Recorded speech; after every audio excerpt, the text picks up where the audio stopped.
Grabe mga ka-dreamers, gagawa nga pala ako ng pampalaro ko sa mga bata. Kasi nga magbabagong taon na rito sa amin ay sa inyo ga. Charot. Pasko pa nga lamang ay nag-iisip na ako kung paano nga ba ako magpapalaro sa mga bata. Pero sobrang hirap pala mag-isip lalo na kung wala kang isip. Bali sa palaro ko nga na ito ay bumili lamang ako ng 40 pieces na milk kita. Tas ang bala ko nga ho mga ka-dreamers, yung pera ay ibabalot ko sa mga tangkay. Kung mapapansin ninyo ay hindi naman gaanong kalalaki ang halaga noong pera na inilalagay ko. Karamihan ng inilalagay ko ho mga ka-dreamers 150 pesos. Tapos yung pinakang jackpot natin ay 500 pesos. Hindi ko nilakihan ho mga ka-dreamers kasi ang target naman natin na maglalaro ay mga bata. Batid naman natin na kapag mga bata kahit sa ganitong halaga ay sobrang sasaya na kapag nakatatanggap tuwing Pasko or birthday nila. Abay kung hindi ka rin nga napasaya ng 20 pesos, 50 pesos at 100 pesos noong bata ka pa, hindi naging masaya talaga ang iyong childhood life. Kasi ranas na ranas ko ho iyan mga ka-dreamers lalo na noong bata pa kami. Naalala ko noon kapag 20 pesos na malutong para makatanggap kami niyan, pumupunta kami sa bahay ni Miora. Tapos nakikipagsiksikan kaming magkakapatid para lamang makatanggap ng ganoong halaga noon. Kasi nakasanayan ko na nga noong bata pa kami tuwing Pasko at Bagong Taon namimigay si Miora ng 20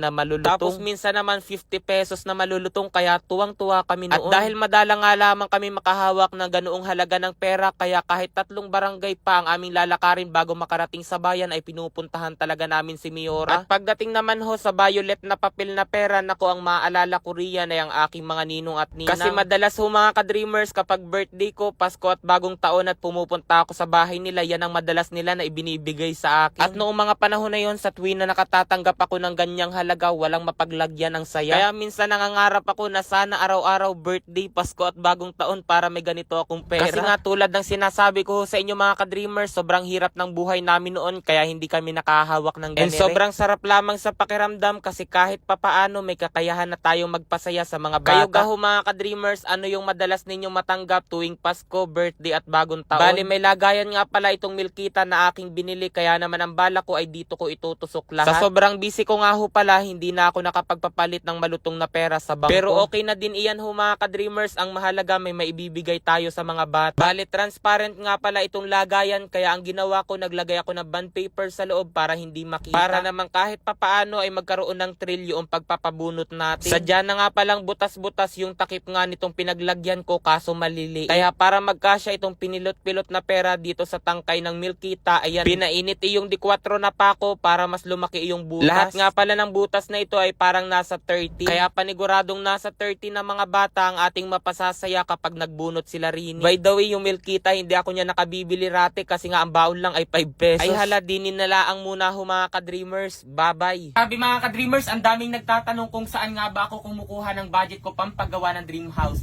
Dito lamang iyan kay Diamond Game. Dito nga kawi-withdraw ko lamang ng nasa 50,000. Ayan o. Nasa comment section lang ang link para mag-register at mag-deposit. Huwag kalimutang ilagay ang screenshot sa comment section para manalo ng 1,000 pesos.